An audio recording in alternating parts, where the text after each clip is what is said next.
અને પાપ ભૂમિ से भारी, क्रोध यगन से तेज है, और कलंक काजल से कारी। જ્ઞાન એ જળથી પાતળું છે, પાપ એ ભૂમિ કરતા પણ ભારે છે, અને ક્રોધ એ અગ્નિ કરતા પણ તેજ છે, અને કલંક એ કાજળ કરતા પણ કાળું છે.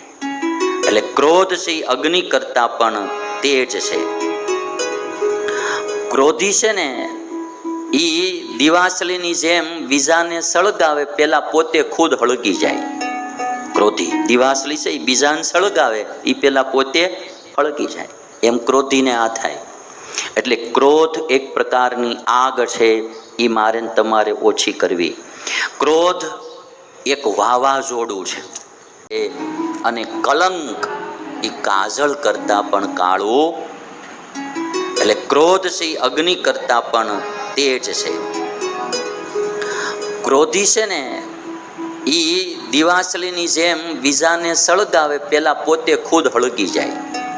ક્રોધી દિવાસળી છે એ બીજાને સળગાવે એ પેલા પોતે હળગી જાય, એમ ક્રોધીને આ થાય. એટલે ક્રોધ એક પ્રકારની આગ છે, એ મારે ને તમારે ઓછી કરવી. ક્રોધ એક વાવાઝોડું છે.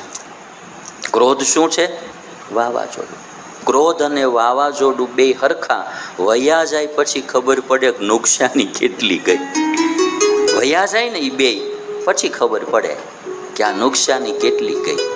હમણાં આવ્યું હતું ને, એ જાય પછી ખબર પડે.